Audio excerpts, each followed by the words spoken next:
So hello friends, welcome to my channel जहां हम सीखेंगे कॉमर्स एक बहुत ही मजेदार और आसान तरीके से।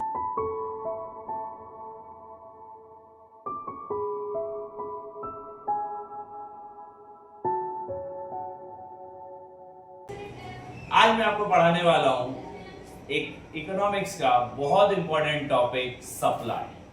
जैसे हमने डिमांड पढ़ा था, ऐसे ही एक और टॉपिक है इस हमारे इकोनॉमिक्स में जिसको हम बोलते हैं सप्लाई। सप्लाई होता क्या है? तो सप्लाई इज बेसिकली, जैसे हम डिमांड में पढ़ते आए हैं कि it is a total quantity of a commodity which a particular person is willing and able to buy at a particular period of time at a particular price. Same इसी तरीके से हमें सप्लाई भी पढ़ना कि supply is a total quantity of a commodity which a producer or a seller wants to sell, willing and able to sell at a particular period of time at a particular price। कि एक seller जो भी quantity एक किसी भी commodity की बेचना चाह रहा है और उसके पास वो अवेलेबल भी है बेचने के लिए एक पर्टिकुलर टाइम पर और एक पर्टिकुलर प्लेस पर, उसको हम क्या बोलेंगे? सप्लाई बोलेंगे। सपोज मान लेते हैं कि ये मैंने इस तरीके के 1000 पेन प्रोड्यूस करे साल भर में, तो 1000 पेन अगर मैंने प्रोड्यूस करे और मेरी विलिंगनेस भी है और एबिलिटी भी है कि मैं 1000 पेन साल भर में बेच सकता हूँ, सो वो जो 1000 पेन है वो मेरी क्या हो जाएगी? सप्लाई हो जाएगी। ठीक है, so it is a total quantity of a commodity which a seller is willing and able to sell at a particular period of time at a particular price। एक निर्धारित प्राइस पर, एक निर्धारित समय पर वो सारी क्वांटिटी जो कि एक सेलर बेचना चाह रहा है और विलिंगनेस और एबिलिटी दोनों है उसको बेचने की, उसको हम क्या बोलेंगे? सप्लाई बोलेंगे। अब सप्लाई होते कितने प्रकार की है सर? तो सप्लाई दो प्रकार की होती है, इंडिविजुअल सप्लाई और मार्केट सप्लाई। मैं अकेला अगर कोई चीज प्रोड्यूस कर रहा हूं और उसको बेच रहा हूं मार्केट में, वो कहलाएगी इंडिविजुअल सप्लाई। मेरे जैसे 10-12 लोग इकट्ठे मिलकर कोई चीज प्रोड्यूस कर रहे हैं और हम सब साथ में मिलकर बेच रहे हैं कोई चीज को, उसको हम बोलेंगे मार्केट सप्लाई। और ये इंडिविजुअल सप्लाई और मार्केट सप्लाई जो होता है ना बेटा, इनको जैसे हम डिटरमिनेंट्स पढ़ते आए डिमांड में, उनको भी अलग अलग प्रकार से चेंज होते थे। अलग अलग डिटरमिनेंट थे डिमांड के कि सर प्राइस ऑफ प्रोडक्शन की वजह से चेंज हो रहा है, प्राइस ऑफ कमोडिटी की वजह से चेंज हो रहा है, प्राइस ऑफ रिलेटेड गुड्स की वजह से चेंज हो रहा है, टेस्ट एंड प्रेफरेंस की वजह से चेंज हो रहा है, फैशन की वजह से चेंज हो रहा है, इनकम की वजह से चेंज हो रहा है। इसी तरीके से सप्लाई भी इन्फ्लुएंस हो सकती है या चेंज हो सकती है। तो जैसे हमने वहां पे 8 डिटरमिनेंट पढ़े थे डिमांड के, ऐसे ही हमें सप्लाई के 9 डिटरमिनेंट पढ़ना है, जिसमें से हम 6 पढ़ेंगे डिटरमिनेंट काय के, इंडिविजुअल सप्लाई के, और 3 पढ़ेंगे हम मार्केट सप्लाई। चलो देखते हैं एक एक करके होते क्या है। तो इंडिविजुअल सप्लाई की अगर हम बात करें, इंडिविजुअल आईएस की अगर हम बात करें, तो उसमें सबसे पहला प्रोडक्ट आता है या एक सबसे पहला डिटरमिनेंट आता है प्राइस ऑफ द कमोडिटी। किसी भी कमोडिटी की प्राइस, अगर किसी भी कमोडिटी की प्राइस में चेंज होगा तो ऑफ कोर्स सी बात है सप्लाई भी चेंज होगी। अगर प्राइस बढ़ रहा है तो सप्लाई भी बढ़ेगी, अगर प्राइस कम हो रहा है तो सप्लाई भी कम होगी। ऐसा क्यों होगा? ऐसा इसलिए होगा क्योंकि यहाँ पर प्रोड्यूसर ज्यादा से ज्यादा प्रॉफिट बनाना चाह रहा है। अपन एक एग्जांपल ले लेते हैं कि एक प्रोडक्ट है जो 10 रुपए का बिकता है और उसको बनाने में 8 रुपए कीमत लगती है और 2 रुपए उसमें से हमें क्या निकल के आता है? प्रॉफिट निकल के आता है। कल को अगर अदर फैक्टर हम कांस्टेंट रख दें और मैं अगर प्राइस बढ़ा दूं, 10 की जगह 12 रुपए में अब वो बिक रहा है, तो मेरे को प्रॉफिट कितने का होने लगेगा? 4 रुपए का होने लगेगा।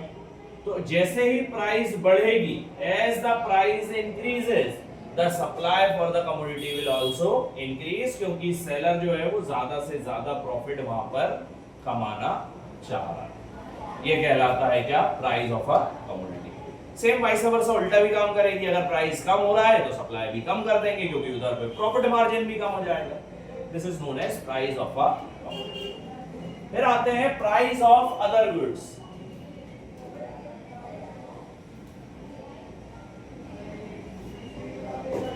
अगर price of other goods change हो रहे हैं, सपोज मेरे से रिलेटेड गुड्स के प्राइस चेंज हो रहे हैं, मैं पेन बेचता हूं तो इंक वाले का अगर प्राइस चेंज हो रहा है तो मैं मेरी सप्लाई क्या कर दूंगा?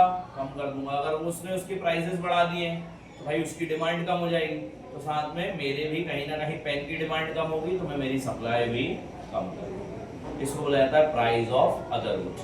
दूसरे गुड्स के प्राइस की वजह से मेरे सप्लाई में क्या चेंज आ सकता। सपोज मोबाइल महंगे हो गए तो लोग रिचार्ज की सप्लाई जो है वो कम हो जाएगी। क्यों कम हो जाएगी? क्योंकि लोग मोबाइल कम खरीदेंगे, मोबाइल कम खरीदेंगे तो रिचार्ज कम होगा। तो इस तरीके से आप उसको रिलेट कर सकते हो। यह सबसे अच्छा example car and petrol. Car के दाम बढ़ गए तो कार की डिमांड कम हो गई, कार की डिमांड कम हो गई तो मुझे मेरी पेट्रोल की भी सप्लाई कम करनी पड़ेगी, क्योंकि कार कम बिकेंगी, कार कम बिकेगी तो पेट्रोल कम यूज होगा, तो ऑटोमेटिकली मेरे पेट्रोल की भी सप्लाई क्या हो जाएगी। इसको बोलते हैं प्राइस ऑफ अदर गुड्स। फिर आता है change in price of factor of production. Factor of production में चेंज होने की वजह से अगर कोई भी सप्लाई में चेंज आता है तो अब क्या होगा? तो अगर फैक्टर ऑफ प्रोडक्शन बढ़ रहा है, अगर मेरा फैक्टर ऑफ प्रोडक्शन 8 रुपए था और इसकी कीमत बढ़ रही, अब यहाँ पर प्राइस सेम रहेगा, ठीक है, प्राइस में चेंज नहीं आ रहा, प्राइस अभी भी 10 रुपए और फैक्टर ऑफ प्रोडक्शन 8 की जगह 9 रुपए का हो गया, तो मेरा प्रॉफिट कितने का हो जाएगा? 1 रुपए का हो जाएगा।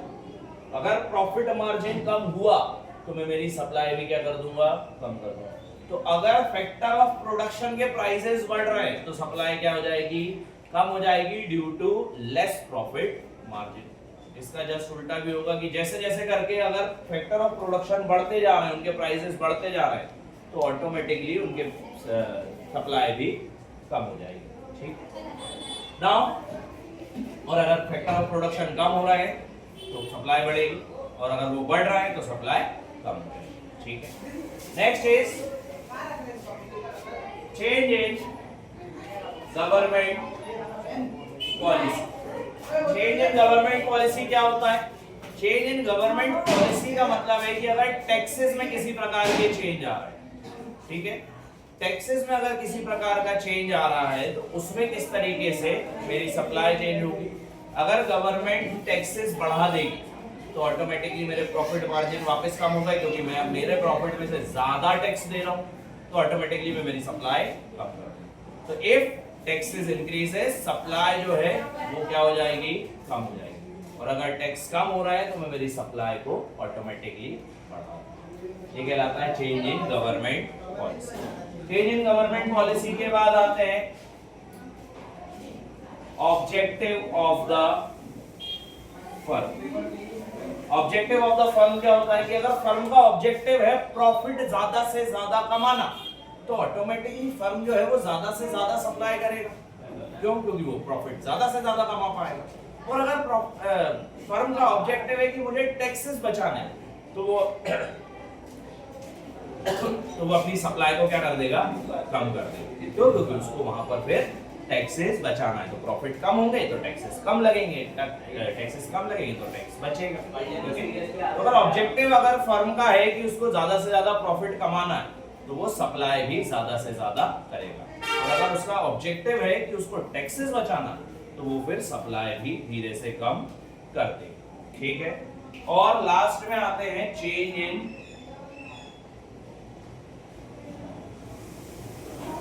टेक्नोलॉजी। टेक्नोलॉजी में चेंज आ गया, तो अगर टेक्नोलॉजी में चेंज आया, टेक्नोलॉजी मॉडर्नाइज हो गई, तो कहीं ना कहीं टेक्नोलॉजी मॉडर्नाइज होने की वजह से मेरे फैक्टर ऑफ प्रोडक्शन जो है, या जो खर्चा मेरे को उस प्रोडक्ट को बनाने में लग रहा था, वो कम हो जाएगा। अगर वो खर्चा कम हुआ तो ऑटोमेटिकली मैं मेरी सप्लाई क्या कर दूंगा? बढ़ा दूंगा, क्योंकि प्रॉफिट मार्जिन बढ़ जाएगा। सीधी सी बात है, अगर खर्चा कम हो रहा है तो प्रॉफिट मार्जिन बढ़ेगा, और अगर खर्चा बढ़ रहा है तो प्रॉफिट मार्जिन कम हो जाएगा। ठीक है, तो उसके बेसिस पर फिर सप्लाई काम करेगी। तो अगर टेक्नोलॉजी मॉडर्नाइज हो रही है, अपडेट हो रही है, नई टेक्नोलॉजी आ रही है, तो उसको बनाने, उस प्रोडक्ट को बनाने का जो खर्चा है वो कम हो जाएगा, और खर्चा कम होगा तो मैं मेरी सप्लाई ऑटोमेटिकली बढ़ा दूंगा या लो कर दूंगा। ठीक है, इसको बोला जाता है डिटर्मिनेंट्स ऑफ इंडिविजुअल सप्लाई। ये 6 ऐसे डिटर्मिनेंट होते हैं जिनकी वजह से सप्लाई चेंज हो सकती है। सबसे पहला price of a commodity, price of other goods, price is change in factor of production, government policy, objective of the firm and change in technology. The next is market supply. Market supply किन किन चीजों की वजह से change हो सकती है? Market supply basically 3 चीजों से चेंज हो सकती है। सबसे पहला मार्केट सप्लाई का चेंज होने का कारण है number of firms in the market. अगर नंबर ऑफ फर्म मार्केट के अंदर ज्यादा से ज्यादा है तो ऑटोमेटिकली सप्लाई चेंज हो जाए, सप्लाई बढ़ जाएगी और सप्लाई बढ़ेगी, सी बात है, इंक्रीज इन द सप्लाई हो रहा है, ठीक है। तो जितनी ज्यादा फर्म्स उतनी ज्यादा सप्लाई, जितनी कम फर्म्स उतनी कम सप्लाई। आ गई बात समझ में? तो जितनी ज्यादा फर्म होती जाएगी उतनी ज्यादा सप्लाई होती जाएगी, जितनी कम फर्म होती जाएगी उतनी कम सप्लाई आती है, ठीक। The second is number of firms in the market के बाद transportation and communication. Transportation and communication की बात करें तो अगर किसी भी क्षेत्र में या किसी भी एरिया में ट्रांसपोर्टेशन और कम्युनिकेशन अच्छा है, ज्यादा है या बेहतर है, तो ट्रांसपोर्टेशन और कम्युनिकेशन अच्छा होने की वजह से क्या होगा, सप्लाई ज्यादा होगी। और अगर किसी जगह पर भाई इंफ्रास्ट्रक्चर इतना अच्छा नहीं है, सप्लाई की अच्छी व्यवस्था नहीं है, ट्रांसपोर्टेशन की अच्छी व्यवस्था नहीं, गांव क्षेत्र है, तो ऑफकोर्स सी बात है शहर के मुकाबले गांव क्षेत्रों में सप्लाई जो होती है वो कम होती है और शहरी क्षेत्रों में सप्लाई जो होती है वो ज्यादा होती है, ठीक है। और आखिरी में आते हैं number of firms in the market, transportation and communication, and the last one is change in price in future. Future price में चेंज होने की वजह से कि हमें आज अंदेशा है कि फ्यूचर में हमारा प्राइस जो है वो चेंज हो सकता है, ठीक है। तो अगर फ्यूचर में प्राइस चेंज हो सकता है तो ऑटोमेटिकली मैं मेरी सप्लाई अभी कम कर दूंगा कि अगर फ्यूचर में प्राइस बढ़ सकता है, सपोज ये पेन अभी 10 का बिक रहा है, फ्यूचर में 12 रुपए का बिकेगा, तो मैं इसकी सप्लाई अभी कम कर दूंगा क्योंकि मुझे अभी कम प्रॉफिट हो रहा है, फ्यूचर में ज्यादा प्रॉफिट होगा। और अगर मुझे अंदेशा है कि फ्यूचर में प्राइस जो है वो कम हो सकते हैं, तो मैं अभी ज्यादा से ज्यादा सप्लाई करके मेरा माल बेचकर और प्रॉफिट ज्यादा से ज्यादा बुक करके मार्केट से हट जाऊंगा। इसको बोला जाता है change in price in future. तो ये आपके 9 डिटरमिनेंट्स होते हैं सप्लाई के, जिनकी वजह से सप्लाई जो है वो चेंज हो सकती है, ठीक है। और सप्लाई में इंडिविजुअल सप्लाई या मार्केट सप्लाई में किसी भी प्रकार का चेंजेस आ सकते हैं। होपफुली आपको ये पूरा टॉपिक समझ आया होगा। ड्यू टू सम रीजंस पीछे बैकग्राउंड में आपको वॉइस आ सकती है, सो उसको थोड़ा सा इग्नोर करना। बाकी आज के लिए इतना बहुत है, कल मैं आपको कंप्लीट कराऊंगा इसके आगे वाले टॉपिक्स, और 3 वीडियोस में इस पूरे टॉपिक को हम खत्म करेंगे। Thank you so much, please subscribe.